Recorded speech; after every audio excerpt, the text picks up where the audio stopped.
girl sticking up on a hill. It's an indigo night, there's a chill. So, hello everyone, I am Emirhan. And I'm Zeynep. We are here in the backstage with the magnificent singer-songwriter Tamino before his concert in Istanbul. Welcome back to Istanbul. How are you? Thank you. I'm good. Yeah, I'm very happy to be here. It's been a long time, and yeah, this is one of our favorite places to play. So yeah. Welcome back again. Yeah, as you mentioned, in recent times we were all affected by the pandemic, and all tours and festivals were cancelled due to COVID-19, and musicians were separated from their fans for a long time. So in terms of your music career, how was this process for you, and how does it feel to be back on tour again?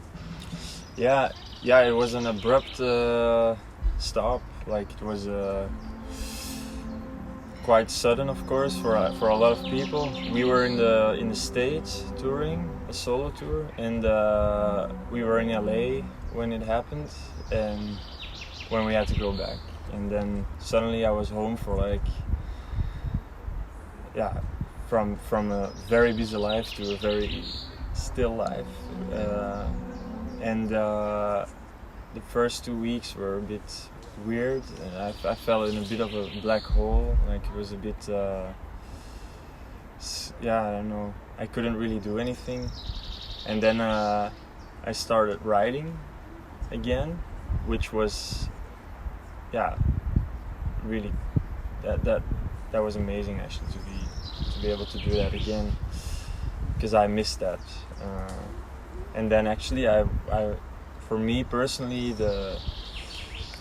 the whole time of the pandemic was a beautiful time of self-development and building friendships and writing new music. So yeah, it was It was really good to be back ourselves, yeah. So, we know that you have a huge fan base in Turkey, and your Spotify data proves this as well.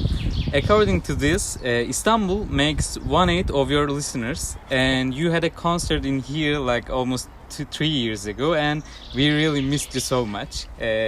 So, how does it feel back to here with your Turkish fans?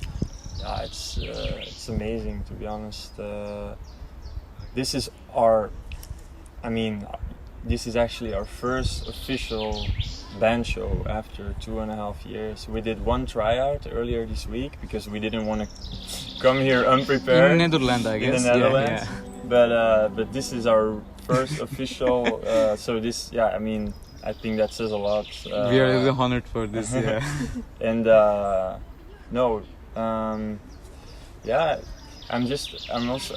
I'm excited to play this show. We're playing a couple of new songs, but we're also playing a lot of old songs. But we'll also come back here quite soon, I hope, and when the album is out, the new album, and then play a lot of new songs that I'm looking forward to that as well. As you mentioned your new songs, your first Fascinating album, Amir, was released 4 years ago, and recently you released 2 new singles, First Disciple and Fascination. While First Disciple has the unique, familiar sound of yours, the combination of Oriental and Western music, Fascination has Brit-pop rock influences. So could you explain this change in your music? Well, it's basically like I never start writing from a concept. I just start writing songs, and they kind of come as they are, you know. And to quote Kurt Cobain, and it's I don't really try to force them into something they are not. And Fascination was one of those songs that just started as a guitar riff, you know, and and it already had that road trip feel to it, and we just emphasized that in the recording, but we really didn't think about it all too much. I think you'll hear when the new album comes out that it's a sort of a collection of songs, and there's not really like a main concept or whatever. It's just I don't really write that way. So I don't really see it personally as a change in sound necessarily. I just see it as another song, which has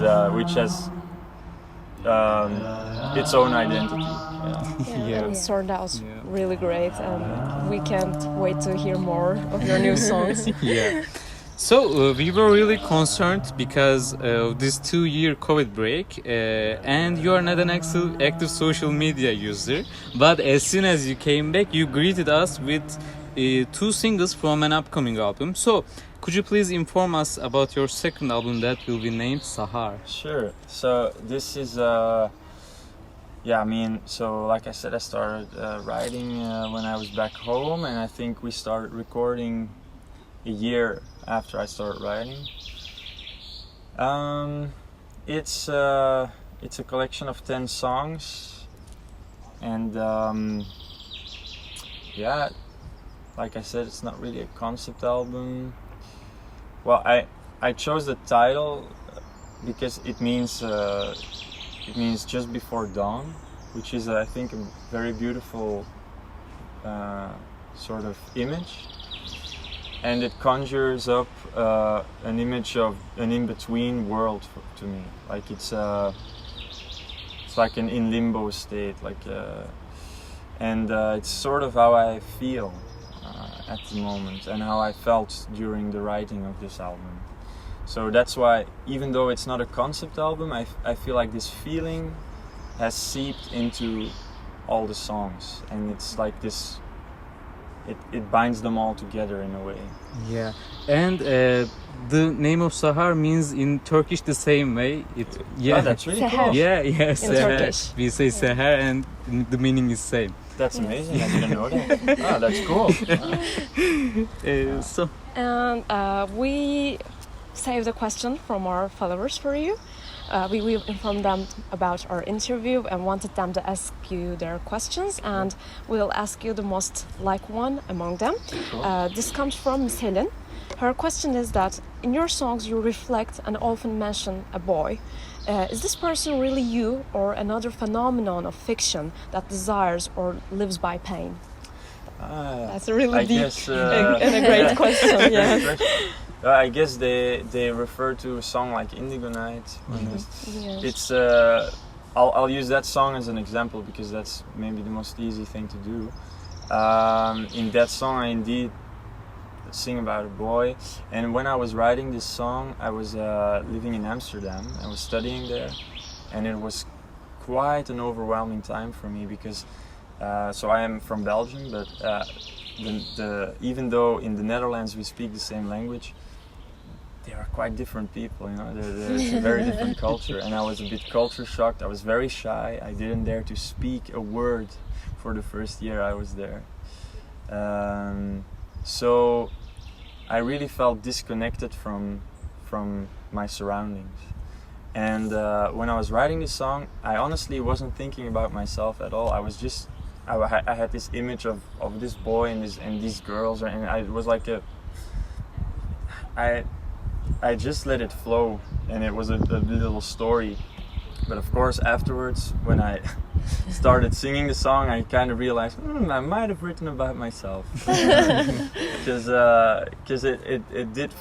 If I reflect on that time, it did feel like that, you know, like it really felt like I had all of these beautiful surroundings and opportunities and whatnot, everything, but I felt disconnected from them. I felt alone and even apathetic towards them.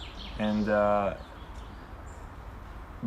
but through kind of opening up a bit, and through friendships and definitely love as well, I think there's like a couple of things that happened one after the other that suddenly made me feel connected to everything, to the place I was in, to life in general, and it has taught me a lot about how to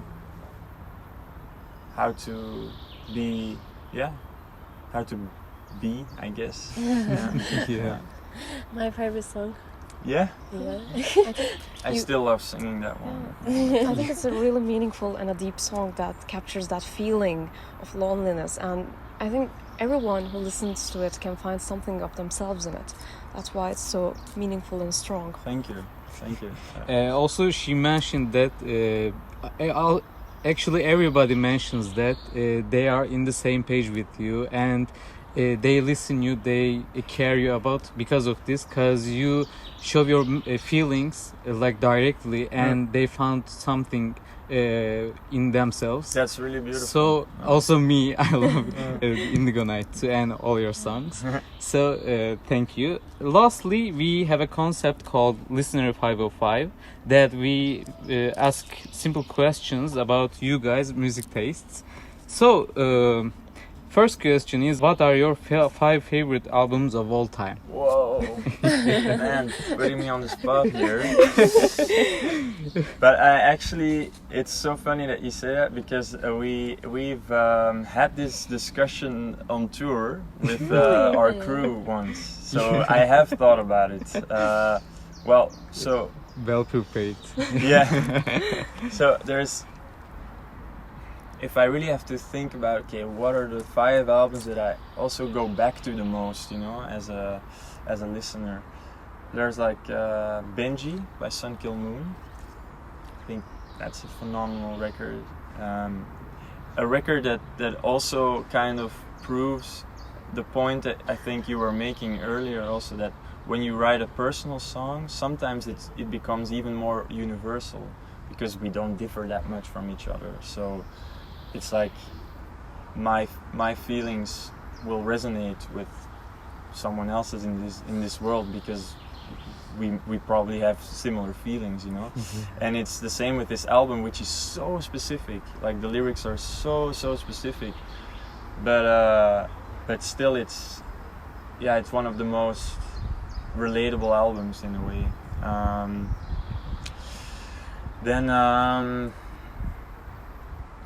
And all the other 4. It's so difficult. Well, I would say In Rainbows by Radiohead. I have to include one album. That's really a great album. The other 3. I know one. No. Sorry. I know you love Lana Del Rey. Yeah, I love her. But honestly, she would be my top 10, but in my top 5, it's just too narrow, you know. I would say there's this oud album. I listened to it like so much. Bloemakrams by Anwar Brahim. That one for sure. Then there's We know that you take inspiration from Jeff Buckley, maybe. Yeah, I love Jeff Buckley. He would be in my top 10 as well. Not top 5. Yeah. His father too. His father I love as well. Tim Buckley. Yeah, like there's an album called something with, oh my god, I don't know this. Something with blue. It's with the songs Cafe on it. It's such a beautiful album.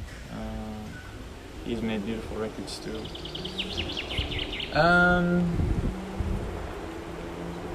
Probably some like classical music as well. But it's difficult to point like one album. Yeah,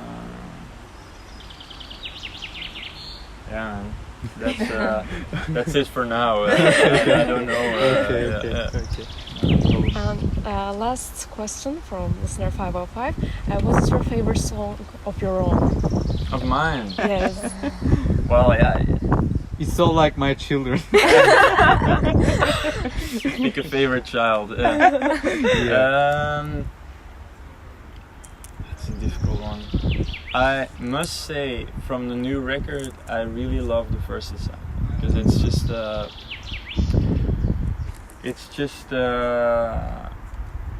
if I feel like it sits at the heart of the new album, and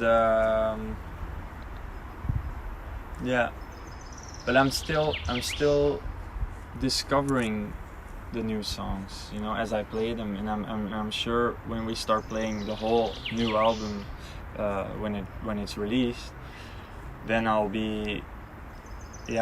only really get to know them, and then I'll be able to answer that question fully.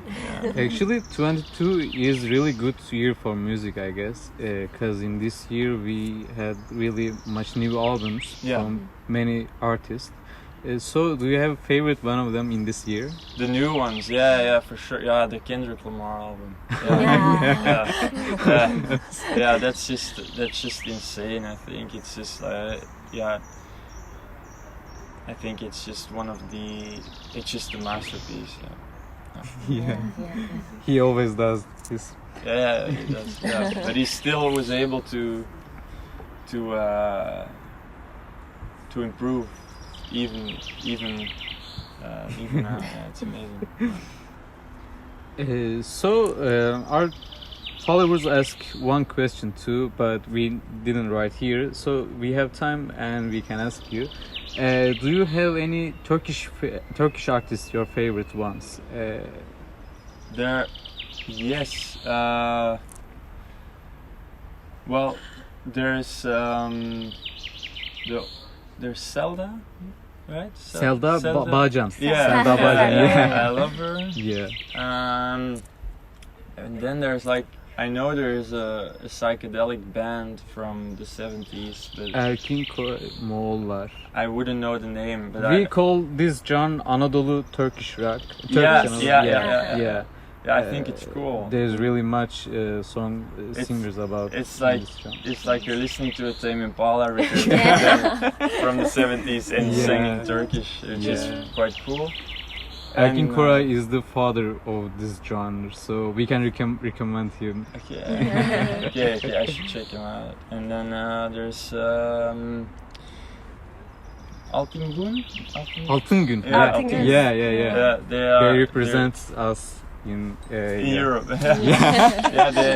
They are mainly a Dutch band, basically. But then the two lead singers and players, they are Turkish, right? Yeah, they are really cool, I think. Yeah.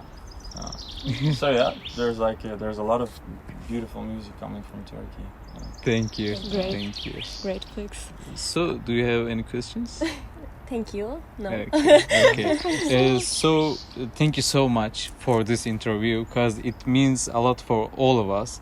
Because, I've been listening to you for 2 to 3 years, and I was preparing for university exams, and it really means a lot in our country, because it's hard to be grown up.